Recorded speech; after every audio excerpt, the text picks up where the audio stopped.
let's go to our correspondent, Jonathan Hunt, who's in our West Coast newsroom with the details of this report. Jonathan?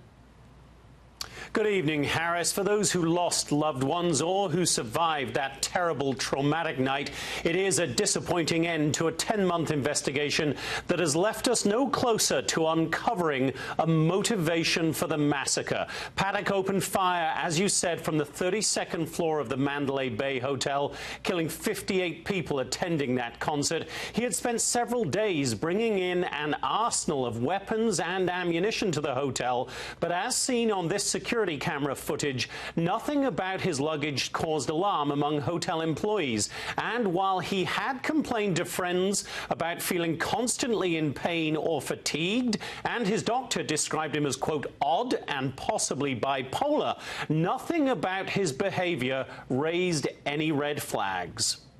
By all accounts, Stephen Paddock was an unremarkable man whose movements leading up to October 1st didn't raise any suspicion. An interview with his doctor indicated signs of a troubled mind, but no troubling behavior that would trigger a call to law enforcement. Paddock was a high-stakes gambler whose bank balance had dropped from $2 million in 2015 to $500,000 by September 2017. He had paid $600,000 to casinos, $170,000 to credit card companies, and had spent $95,000 on weapons and ammunition.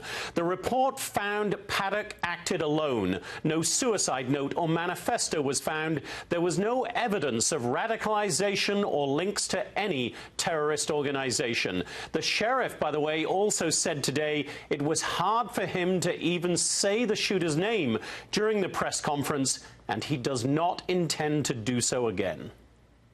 I don't want to remember this individual. I will remember the act and the victims, but I will not remember the suspect. The families of those who died and the survivors will likely also try to forget the killer while always remembering the 58 people whose lives he so brutally took that night. Harris? Jonathan, thank you very much. Let's bring in now one of the survivors of that shooting, Lisa Fine. She's also the co-founder of Route 91 Strong, a nonprofit organization set up to help raise awareness and gather resources, I know, Lisa, to support victims, survivors, and loved ones impacted by the horror that night. You know, we talk often about that particular night and surviving, but I understand from today you felt a different kind of pain and outrage. Why? Yeah, completely. The last couple weeks have been unbelievable, and many of us are completely outraged because in the beginning of the week we found out that MGM is suing the victims and survivors, even dead victims from this tragic, horrific event. And now we've got a potential of guns that are printed by 3D, where they go undetected by radar, metal detectors, and now we're never going to know what happened. It would be nice to have some answers. It was a war zone, most horrific, tragic event of my life, and 22,000 people had bullets raining down upon us, and now we have no idea why. I want just to step back for a second because our audience may not know every detail of this every moment, and just remind everybody why this lawsuit is happening by the owners of Mandalay Bay Resort and Casino, MGM, as you said it. They are trying to indemnify themselves against lawsuits by saying that, A, this was a terror act, and B, it's just too many people who are coming forth to sue. And so the legal mind says, well, do you preempt all of that just by suing first? So just to get that out there, I know you're very angry. I know the victims don't understand this. It's a legal ploy. But let me ask you this about what you learned today. Was there any closure in knowing more about this man, Stephen Paddock? They described him as someone who had, a damaged mind. Clearly, he had a damaged mind. None of us know where that came from, but I really was counting on some answers, more than what we have gotten. And Everybody is outraged. I have survivors contacting us left and right. We have thousands of survivors that are in support groups that we are in contact with, and our main focus is to raise funds for these survivors that are literally in the darkest days of their lives. But now there's no answers, and it is something very unsettling. I mean, I have a lot of questions. I'd like to know what happened for 51 minutes before they got to him. Why was he not taken down immediately?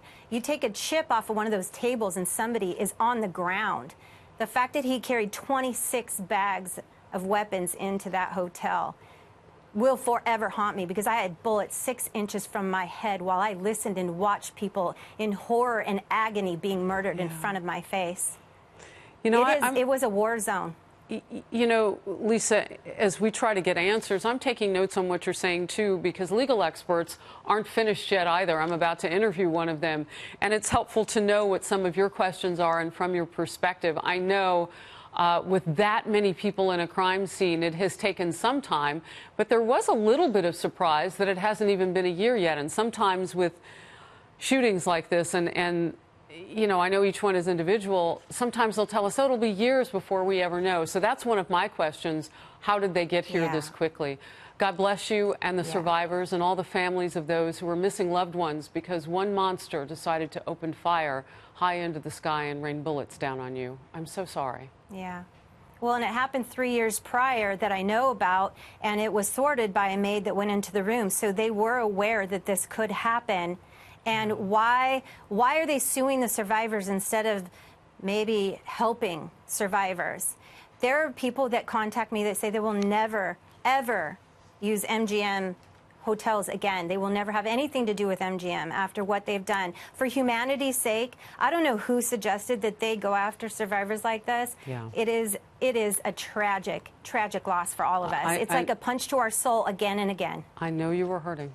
Lisa Fine, thank you for being with us tonight.